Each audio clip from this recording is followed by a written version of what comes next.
ఎర్రవల్లిలోని కేసీఆర్ వ్యవసాయ క్షేత్రంలో జహీరాబాద్ నియోజకవర్గ బీఆర్ఎస్ పార్టీ కార్యకర్తలతో నాయకులతో కేసీఆర్ సమావేశమయ్యారు. ఈ సమావేశంలో మాజీ మంత్రి హరీష్ రావు పాల్గొన్నారు. ఈ సందర్భంగా కేసీఆర్ మాట్లాడుతూ సంగమేశ్వర బసవేశ్వర ప్రాజెక్టు టెండర్లను కాంగ్రెస్ ప్రభుత్వం ఎందుకు ఆపిందని ప్రశ్నించారు. ఆలోచన లేకుండా ఎవరో ఏదో చెప్తే నమ్మి ఓటేస్తే తెలంగాణకు మంచి గుణపాఠమని, కైలాస ఆటలో పైకి పోయినాక పెద్దపా మింగినట్లు అయిందని అన్నారు.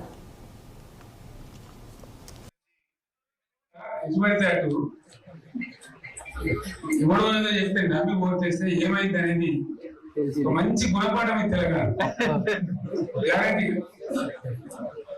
మంచిగా సంసారం జరుగుతుంది. దానికి ఉపకరించడం రైతులు ఇంత ముఖం తెలివైతుంది, బాటిల్ ఎట్టుకుంటుంది. ఎంతో మంది పాపం సిటీలు వేసుకుంటారు, ఏదో వేసుకుంటారు. రైతు బాగా పైసలు పడితే ఎంత సంతోషం ఉంటుంది.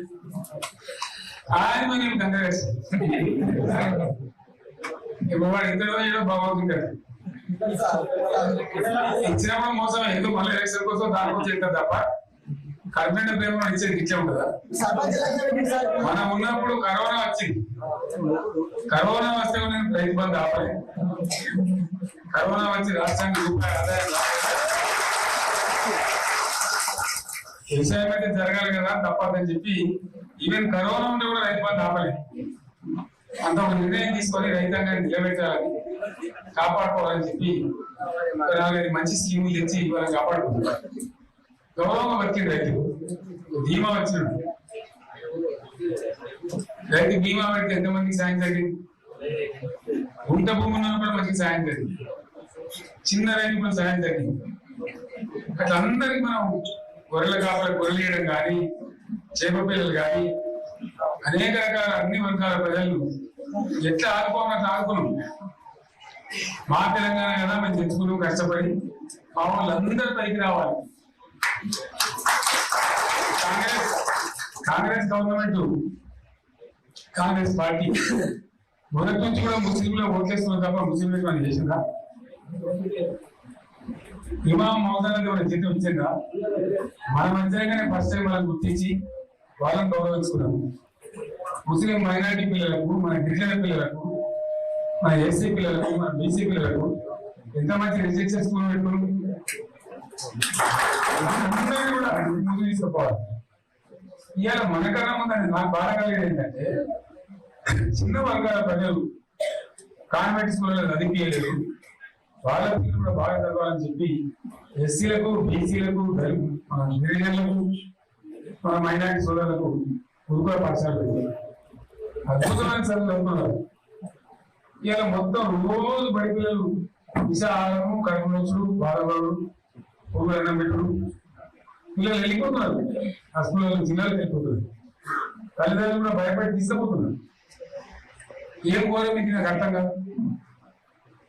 మళ్ళీ ఇది చేసిన కూడా ఇప్పుడు మళ్ళీ అదే కాంగ్రెస్ పార్టీ అంతేనా? మళ్ళా పాత కాంగ్రెస్ ముప్పైంది, మళ్ళా కరెంట్ కోతలు ముప్పైంది. పిల్లకాలకు ఏం గట్టి అవుతుందో మార్చి ఏమవుతుందో ఇంకా. కరెంటు కోతలు ముప్పై, మంచినీళ్ళు సరికొత్తలు, అడిగే నాకు లేదు. ఎవడన్నా గట్టి నిలబెట్టి నిలదీసినట్టు వారికి పోలీసు నిలబడి చేయడం ఇదేనా రాజ్యం? ఇట్లా ఉందా రాజ్యం? ఎందుకు వచ్చింది ఈ పరిస్థితి చెప్తా. నాకే గుర్తులేదు.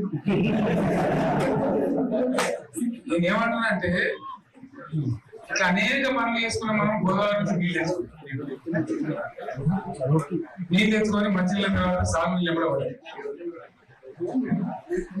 మెదక్లో ఇంకల్ ప్రాంతం అంతా కొత్త అంటే పాత మెదక్ జిల్లా నీటికి మిగిలిన పైసీకి వచ్చేట్టు ఎక్కడ నీళ్ళ స్టెప్ పెట్టుకున్నాం.